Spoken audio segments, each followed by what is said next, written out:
substance over form over substance has been caused by many factors. For example, bank regulator and Islamic bank also operate under central bank regulations. They have their effect, risk mitigation, tax rules, where some favorable treatments is given to interest rather than rental income and other incomes, and the pricing of the product so that it is competitive in the market. All those have really affected the principles of the Shari'ah or the development of Islamic products, so that have taken shape into the form of debt instruments, even though they were called sale contracts, ijara contract, or partnership contracts, and in fact wakala istismar. And we saw how those have been affected even the court proceedings or court litigations.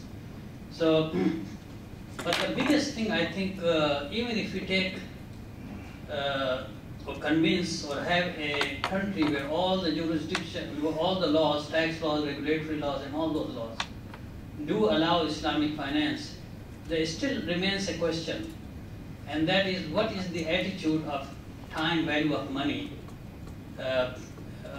towards time of Sharia? Is it acceptable or not? If it is not acceptable, then there is no room for Islamic finance.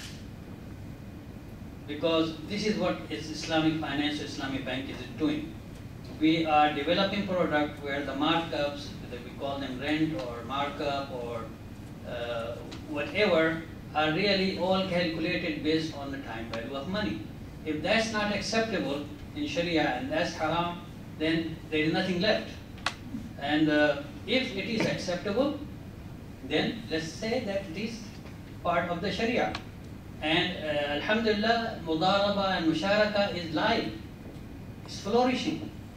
For every bank, and there are 7 I think in Saudi Arabia, there are maybe 7,000 musharaka and mudaraba are taking place. So what we are insisting is that banks also should do mudaraba and musharaka. Why? Because there is this perception that what the banks are doing today is not halal, is not haram.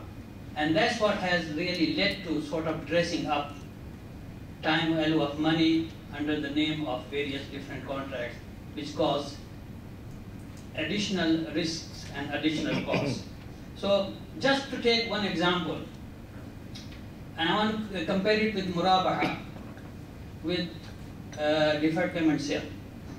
The murabaha in the early Islam, been written about it, in Mudawwanat Imam Malik, was basically one of the buyu'ul amana, the trust sales.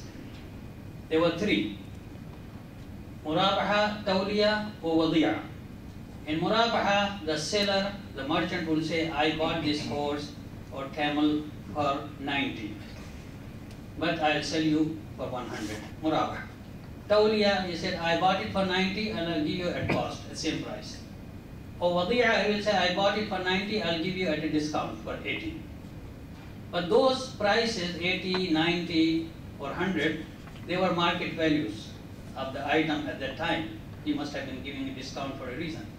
The whole purpose of murabaha at that time was to assure and comfort the buyer from the real worth or the value of the contract, of the item that he was buying. Because he could have been first time in the market buying a horse or a camel. Or if it is me today, I will say, me going out and buying a carpet. I really don't know the difference between $100 carpet and $1,000 carpet. So he was using this disclosure by the merchant as a benchmark that if he gives me honestly the right price, then I can base my purchase price based on his disclosure, honest disclosure. And that's why it was called Bay'ul Amana.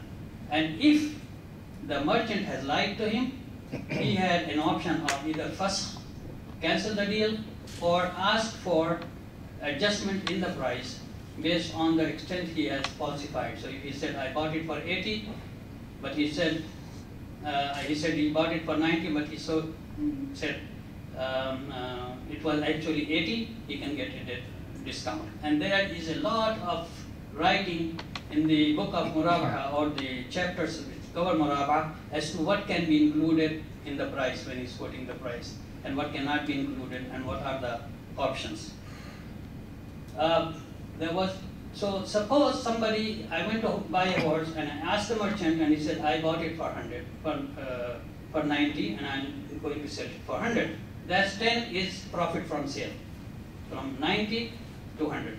But suppose I told him I cannot pay you 100 right now.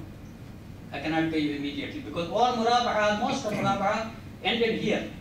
That was the end of the murabaha. The whole purpose is fulfilled now. I know what he paid, and I know how much I can pay more in the form of profit, and I pay on cash and walk away with the horse. But if I told him I cannot pay immediately, I'll pay you next year.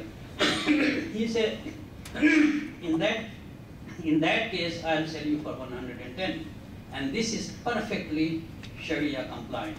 للزمن حظ في الثمن وللأجل حظ في الثمن. So many repeated statements in the books of fiqh that on a deferred payment sale you can increase.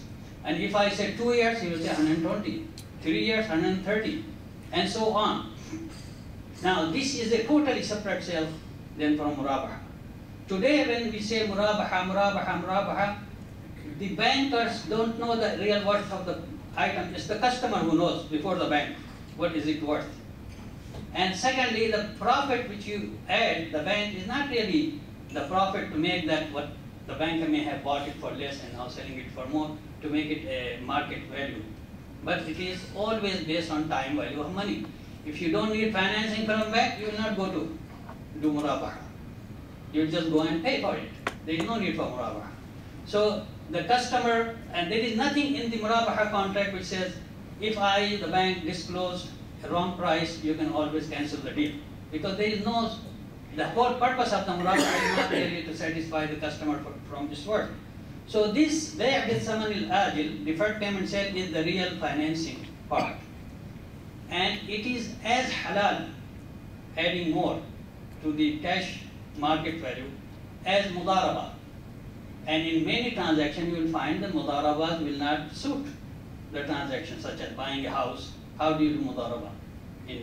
Or buying a car, how do you do mudaraba, which means being partner in the whole transaction and then getting a percentage based on what the partnership has produced and all that.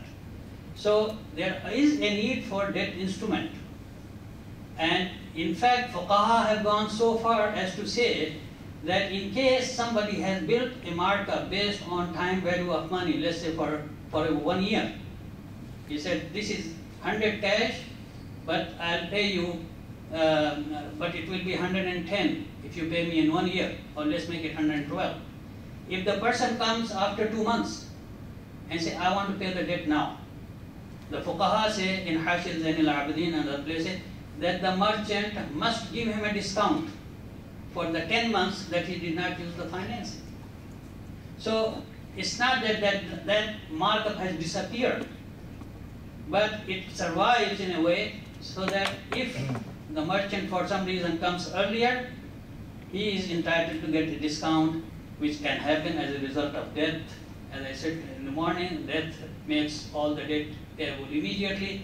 So I think what is happening is that we are in denial or hiding or covering this aspect, because every transaction really in Islamic finance ends with a debt. Murabaha, misharaka, ijara and all that. Where the Islamic financial institution conducts is investment in the financing, the money that they have, call it principal, plus a markup, which is calculated based on time value of money. If we accept this, then we will have a lot of problems and hurdles we can overcome, which results on form over substance type of transactions.